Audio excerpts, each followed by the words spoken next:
as president of council. If there's any further questions, Yes, Your Honor, thank you.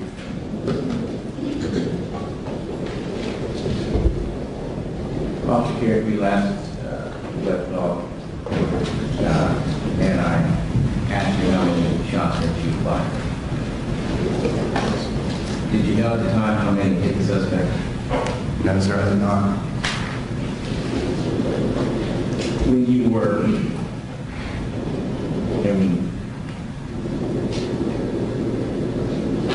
after the whole incident, you were asked to go to the LC, is that correct? Yes, sir, that's correct. And did you voluntarily give a statement? Yes, sir, I did. And did they ask you to do a walkthrough after that? Yes, sir, they did. And about what time of day, if you can recall, did you do that walkthrough? Approximately 11 a.m., somewhere in there. Not exactly sure. How were the conditions compared to what you experienced that night? It was daytime, the sun was out. Have you seen the walkthrough? No, sir, I did not. And what do you remember from the walkthrough? I remember being out at the scene. I was wearing sweatpants, a t-shirt, and flip-flops. And wanted to demonstrate my actions that night, and someone else played the part of the suspect. I remember it known that he was charging at me. He reached towards the right side of his waistband with both hands. And during the act, when they were playing the scenario, the person that was doing the acting for the suspect didn't do that during the recording. And when my attorney, Michael Green, advised them that they missed that part, they didn't do another recording as far as I'm aware of. Was the officer who was coming at you coming as fast as the suspect that night? No, sir. When did you learn that you were being charged with voluntary manslaughter? At about 7 o'clock p.m. on September 14th. What did you do in response to having the warrant for your arrest? I voluntarily turned myself in. Were you terminated from Charlotte-Mecklenburg Police Department? No, sir, I was not. Have you worked as a law enforcement officer since September 14, 2013? No, sir. How do you support your family?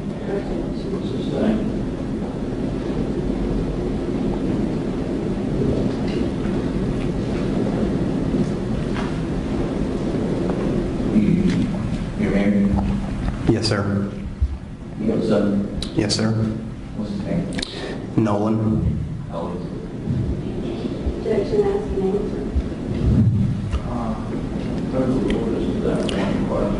He's almost 15 months old. Why did you choose to take the stand today? To tell the truth about what happened.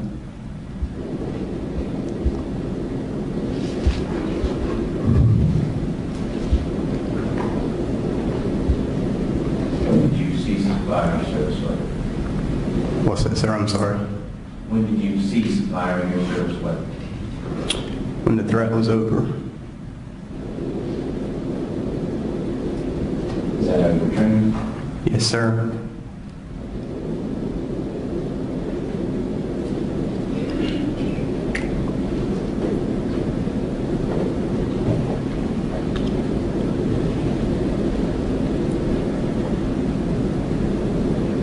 You mentioned you have a son. When did you find out that you were having a son? 4 days after the incident. Officer Kerrick, having nearly 2 years to reflect on the shooting, is there anything you believe you could have done differently given suspect's actions to protect yourself or your fellow officers from death or serious bodily injury? No, sir. Why not? This was a priority 1 breaking and entering call for service. homeowner was at home at the time.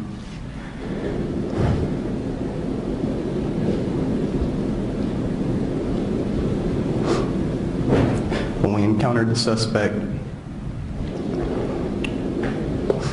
he charged towards Officer Little. Officer Little deployed his taser. At the time, I thought the taser had hit the suspect, and it just didn't stop him. As he charged towards me, he got within arm's reach, and I discharged my firearm. I didn't know if he had a weapon in his hands at that time. I didn't know if he had a weapon anywhere on him at all. Then he had a good chance to get my gun from me and take it from me. There's absolutely nothing else that I could have done. Officer Kerrick, I asked you yesterday if you had your DMVR recording, and you told the jury that you had it recorded on the way to the call site. Is that correct? Yes, sir. And then you said you turned it off. Is that right? Yes, sir. And why did you turn it off? Because when I meant your blue lights and sirens. I turned off my emergency equipment prior to arriving on scene to try not to alert the suspect of my arrival.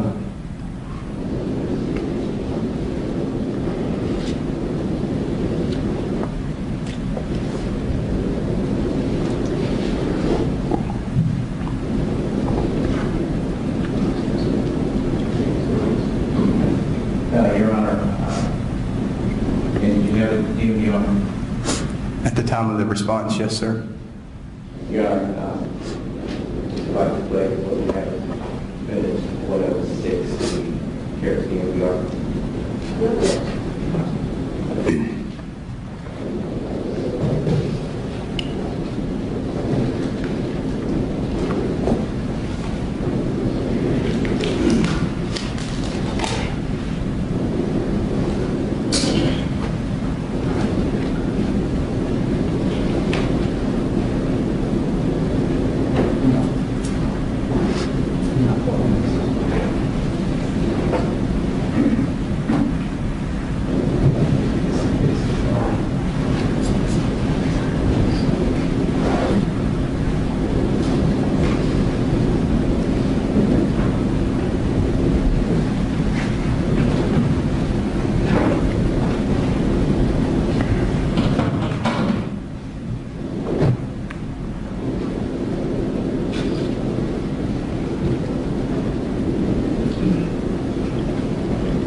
there was some information that was being given to you during that time, is that correct?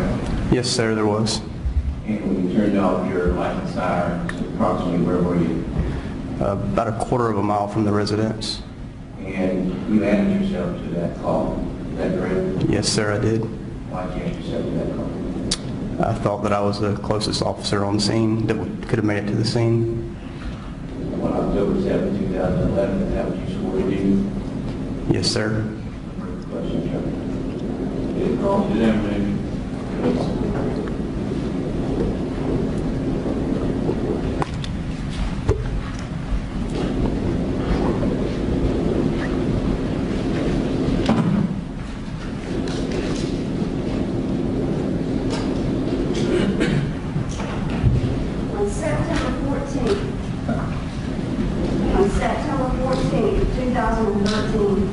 You shot Jonathan Ferrell 10 times, didn't you? Yes, ma'am. You shot at him 12 times, right? Yes, ma'am. Jonathan did not have a weapon of any kind, did he? At the time, I did not know that. So my question for you is, Jonathan did not have a weapon of any kind, did I'm aware of that now. Yes, ma'am. he? And he died right there. Yes, ma'am. That was about 2:45 or 3 o'clock in the morning, right? Yes, ma'am. And you went to the police department and you talked to Detective Morales and Sergeant Ayler later that same morning, right? Yes, ma'am, that's correct. You sat there and you waited for them to come in and interview you for a good while, right? I sat there for a little bit. Yes, ma'am.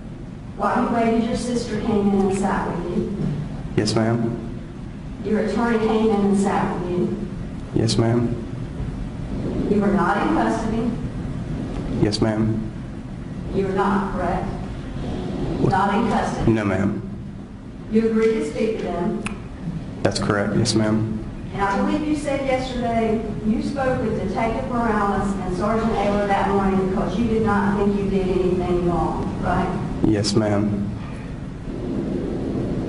Do you want to take a minute and think about what you told this jury since you came in here yesterday? Yes, Your Honor. And make any changes? Let me hear her full question. No, ma'am, I do not.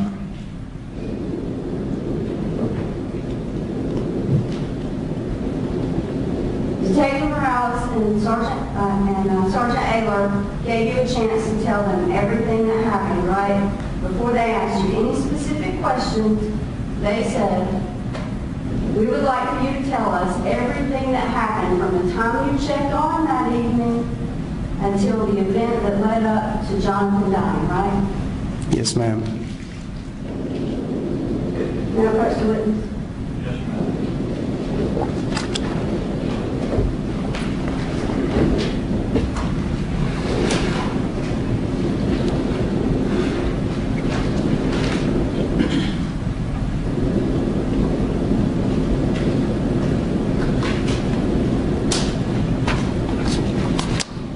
Now I'm going to show you what has been marked and introduced into evidence as states Exhibit 185. I'm going to take a minute and see if you recognize that.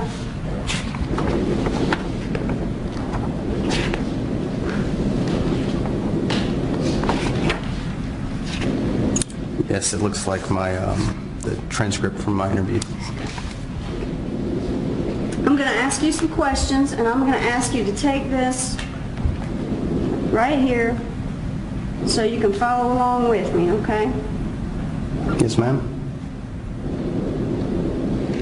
I believe if you look on page 9 right here where it says Morales is talking, that's where he asked you to go ahead and in your own words, you had your opportunity to tell them about what happened, right? The first opportunity to tell them.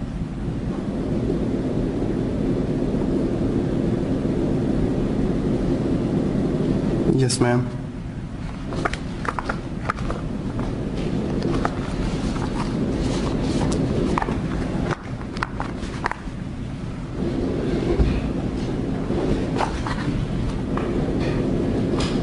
You told them you responded to several calls before midnight, a couple more calls, a larceny, you checked to see if the store had been broken into, and then you heard a priority 1 beginning call, right? Yes, ma'am. And you asked to be added because you heard the dispatcher say that the person was still on the scene, right? Yes, ma'am, that's correct. Now that's a little bit unusual, right? Because normally when somebody breaks or is trying to break into a house and an alarm goes off and they call 911, the suspect usually runs away, right? Not necessarily, no, ma'am. Right, so, and that would be why Officer Neal asked if they knew each other, because if it's like a domestic violence incident or something like that, people tend to stay, right? Yes, ma'am. And you said that you wanted to get there pretty fast though, right? Because you wanted to catch the person, right? Yes, ma'am, that's correct. And you heard Officer Neal testify that your job as a police officer is to catch a person, right? Catch the person and protect the citizens. Right. That person would also be a citizen, right? Yes, ma'am. So you use your blue lights and your sirens to go to that area, and we just saw that, right? Yes, ma'am. You were going pretty fast. Yes. Trying to get there in a hurry, right? Yes, ma'am. Hoping you're going to find that person there, right? Yes, ma'am. But when you got close, you turned off your blue lights and sirens so they wouldn't know, so you'd have a better chance of catching them, right? Yes, ma'am. But you also turned off your DNVR. Yes, ma'am. Right. Now, there are at least two reasons why you are required to keep that DNVR on, right? One of those reasons would be so that every interaction between you as a police officer and the citizen is captured for the same reason why we're here today, right? So there'd be documentation of it. Well, Your Honor, she asked about 3 questions in there. It was a really long question, but I don't promise you. Just one question. You're required to keep your DNVR on to capture every interaction between you and other citizens unless you're doing like traffic control, right? If you are going to have an interaction with a suspect, then yes. Look, and that's what you just told us you were going to do. It was a priority 1. You said the most serious kind of call ever. You're going real fast because you're hoping they're still going to be there, but you turned it off, right? Yes, but And you had to manually turn it off, right? And I think he'd be able to finish his. yes, but if I was going to arrive on the scene as I did, the camera would have been facing straight ahead. It wouldn't turn to the left. It would not turn to the right. And that's. I'm sorry, go ahead, Jim. And it wouldn't have captured anything but darkness. I believe you told us you pulled right up to the front of her residence, facing the front of the house, right? The right side of my car, the passenger side of my car was facing the house. My car was straight ahead towards the road. Okay. So you're looking for somebody, but you don't want to capture that on video. Well, yes, I would like to capture it on video. Your directive says you're supposed to leave it on until the encounter is over, right? If you have an encounter, yes.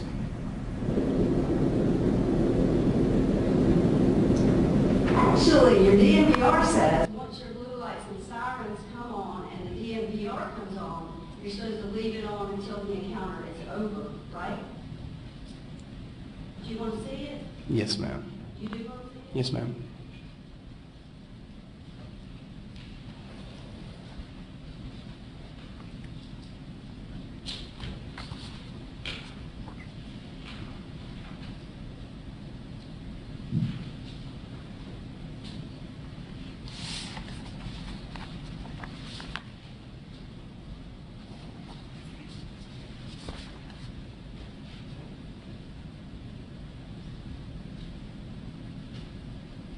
Let me know when you've had a chance to look at it.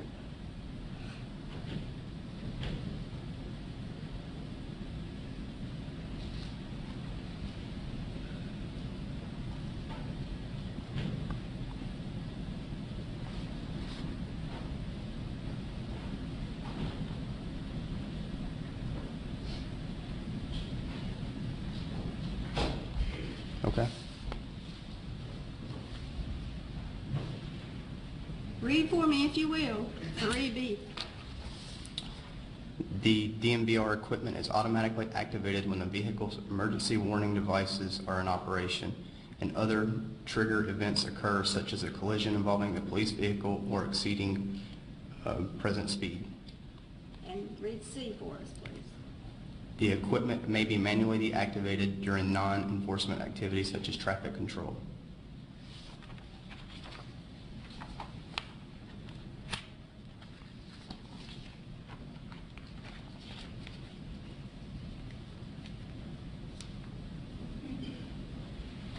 You want to take a second to look at that part too?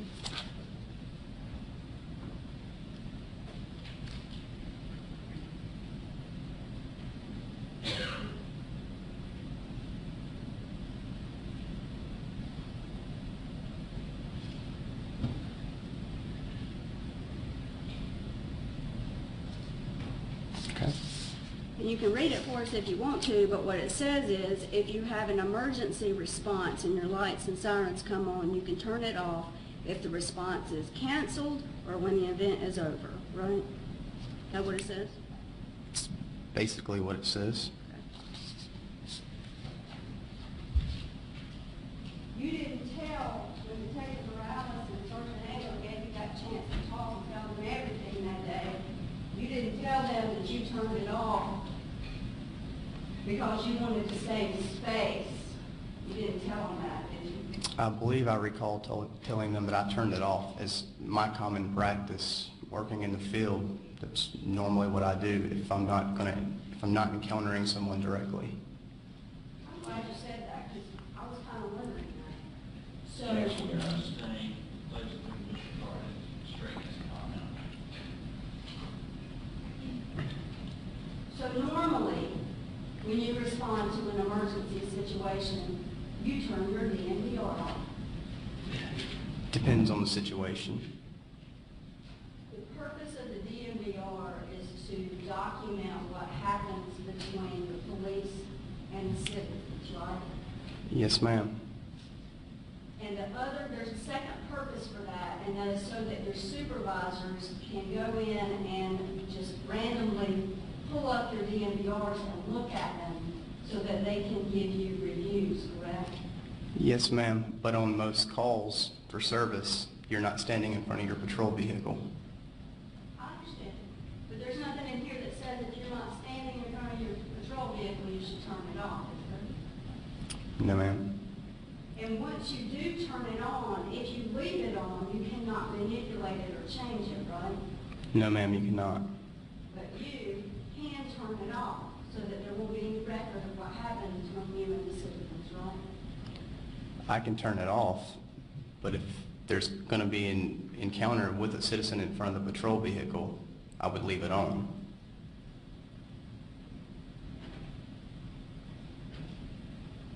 You didn't, well, it was pretty helpful in this case that we had Officer Neal's DMVR because he left it on, right? Yes, ma'am. If you had left yours on, we would have seen you pulling up in front of Officer Neal, right?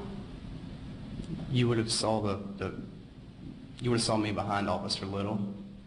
And you would not have been able to manipulate that if you had left it on, right? Yes, no.